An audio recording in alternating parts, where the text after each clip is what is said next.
सभी साथियों को नमो बुद्धाय। आज जो है बिरसा मुंडा का परिनिर्वाण दिवस है।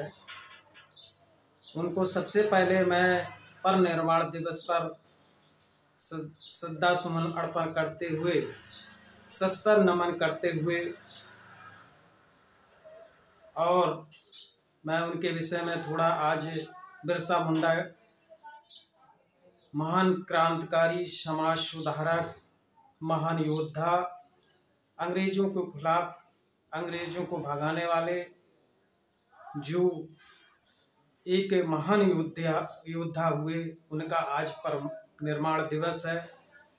9 जून 2023 आज उनका परिनिर्वाण दिवस है। यानी कि परिनिर्वाण दिवस का मतलब होता उनका, यानी कि आज के दिन उन्होंने अपना शरीर छोड़ दिया था, मृत्यु हो गई थी। जैसे कि बहुत लोगों को नहीं पता है कि परिनिर्वाण दिवस किसे कहते हैं। बिरसा मुंडे आदिवासी थे। आज के झारखंड जो जगह है वहाँ पैदा हुए थे और वो तीर कमान चलाना जानते थे। उन्होंने बहुत संघर्ष अपने जीवन में, पूरा जीवन उनका संघर्षमय रहा। उनका जन्म जो हुआ था 15 नवंबर 1875 को हुआ था और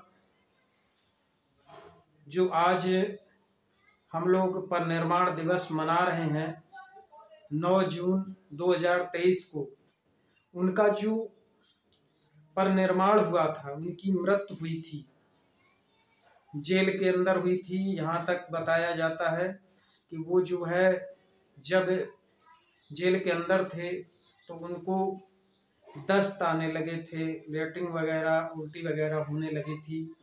जो वहाँ के अंग्रेज हुकूमत के अधिकारी थे उन्होंने बताया था। तो उनकी मृत्यु जो परिनिर्वाण हुआ था, मृत्यु हुई थी 9 जून 1900 में हुई थी। आज हम लोग लगातार 9 जून 2023 को परिनिर्वाण दिवस मना रहे हैं। उनको मैं सत्सर नमन करता हूं पुनः। और ऐसे महान क्रांतिकारी योद्धा देश में हुए जिन्होंने देश के लिए और सम्मान के लिए, हम लोगों की हिस्सेदारी के लिए, आज जो हम लोग जिन्हें आदिवासी जनजाति कहते हैं, यही भारत के मूल निवासी हैं और उन्होंने अपनी लगातार लड़ाई लड़ते रहे हैं, अपने सम्मान के लिए लड़ते रहे हैं। बिरसा मुंडे जो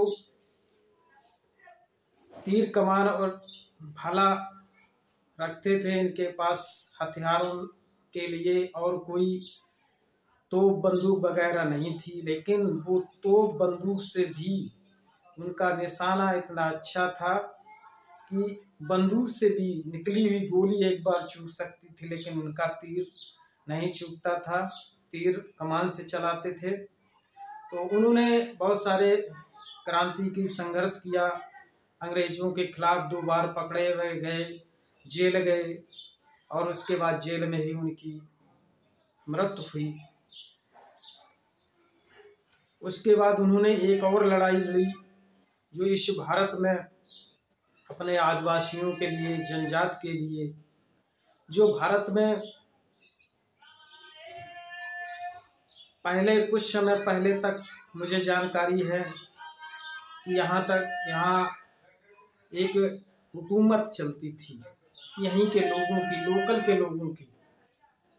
उसे हम लोग जमीन ले लेते थे, उच्च कोट के लोग, जिसे जिमीदार कहते थे। और वो लेकर के जिमीदार जमीन लेकर के उसमें कहते थे कि ये कर चुकाना पड़ेगा। तो उन्होंने अपने आदिवासियों के लिए लगातार लड़ाई लड़ी।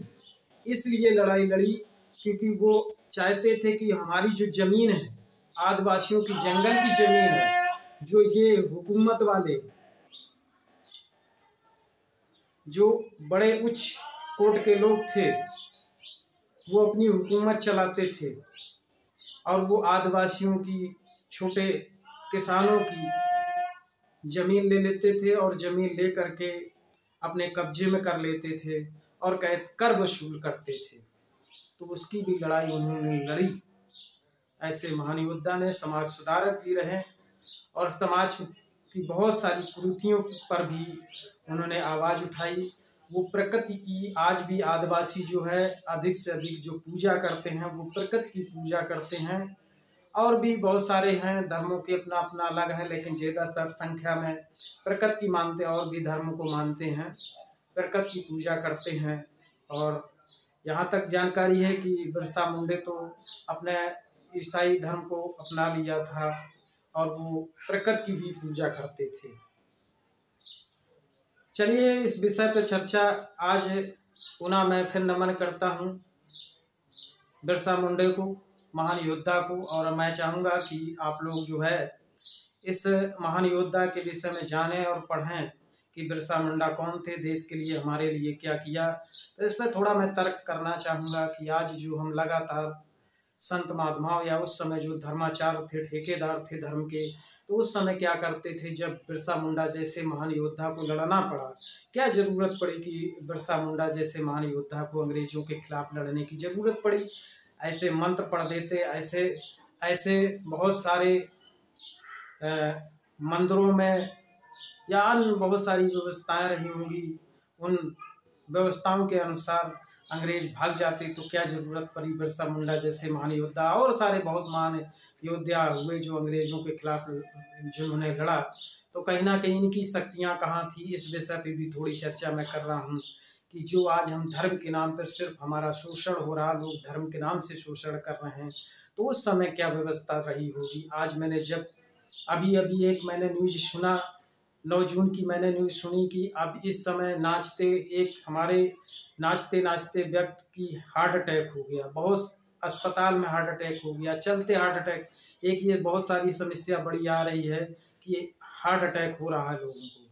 तो इसमें जो है खोज करेंगे, कौन खोज करेगा? IIT के छात्र, जो विज्ञान के छात्र हैं कि हार्ट अटैक क्यों हो रही, इसकी जिम्मेदारी IIT ने ली है, कानपुर IIT ने। तो मैं चाहता हूँ इसकी जिम्मेदारी IIT ने क्यों ली, सोचने वाली है। आप लोगों से मैं बात करना चाहता हूँ थोड़ा। इसकी जिम्मेदारी भारत के बाबाओं को, मौलवी को, पादरियों को, बौद्धिस्टों को, इनको लेना चाहिए। IIT ने क्यों जिम्मेदारी, भाई हार्ट अटैक क्यों हो रहा है, इसके विषय में बाबा लोग बताएं, संत लोग बताएं, महात्मा लोग बताएं, पादरी बताएं, इसके में जानकारी मौलवी दें। फिर इस पीछे क्यों? अभी एक और समस्या, जैसे कि अभी वैक्सीन बनी थी, आज भारत में जो व्यवस्था है, यानी कोविड आया, कोरोना आया, वैक्सीन बनी, तो वैक्सीन जब बनी थी क्या किसी मंदिर में बनाई गई थी? क्या किसी चर्च में बनाई गई थी? क्या किसी मस्जिद में या किसी बुद्ध विहार में? नहीं बनाई गई थी दोस्तों। ये पता कहाँ बनाई गई थी? ये लैबोरेटरी में बनाई गई थी, पैथोलॉजी में इसका सर्च हुआ था। इस चीज को हमें समझने की जरूरत है। क्या उस समय जब कोरोना आया था, कोरोना के समय क्या कोई ऐसा मंत्र, क्या कोई ऐसी व्यवस्था थी जिससे लोगों को बचाया जा सकता था? थी रास्ता? नहीं थी। किसने बचाया? वैक्सीन ने बचाया। विज्ञान की कसौटी पर तर्क संगत उतार करके जो दिया गया हमें वैक्सीन, आज हम उसकी वजह से सुरक्षित हैं, ना कि इन बाबाओं पाखंडियों की वजह से जो धर्म के नाम से लूट रहे हैं। ना कोई भी धर्म हो, चाहे वो मौलवी हो, क्रिश्चियन हो, ईसाई हो, बौद्धिस्ट हो, अगर कोई भी धर्म के नाम से लूट रहा तो हमारा शोषण हो रहा है। इस चीज को हमें समझने की जरूरत है। ये तर्क वाली बात है, हम लगातार अपना समय बर्बाद कर रहे हैं। आस्था और अंधविश्वास दोनों को समझिए। आस्था अलग विषय है, अंधविश्वास अलग है, और हम लोगों को धर्म के नाम से अंधविश्वास में फंसा जा रहा है। इस चीज को समझने की जरूरत है। ये संत महात्मा क्या कर रहे थे?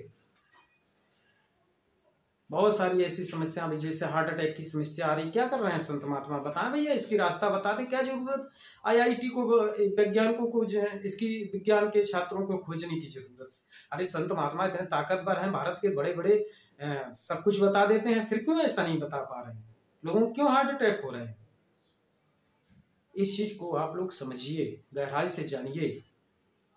मैं अब आगे अपनी बात ना रखते हुए तो मैं लोगों को लगातार जागरूक करने का काम करूंगा, लगातार मैं जगाने का काम करूंगा। आप लोग सजग रहिए, जागते रहिए, से अंधविश्वास पाखंडियों से दूर रहिए और इस चैनल को अधिक से अधिक लोगों तक पहुंचाइए और चैनल को सब्सक्राइब करिए, जिससे कि लोग सजग रह सकें, सचेत रह सकें और सुरक्षित रह सकें। और इस चैनल को बढ़ाना है, बचाना है, अपने विचारधारा को बढ़ाने के साथ साथ लोगों को जागरूक करना है। तो इस चैनल की विचारधारा के लिए शेयर करें, सब्सक्राइब करें। इसी के साथ मैं कमलेश कुशवाहा सभी को नमो बुद्धाय, जय भारत, जय श्रीमन।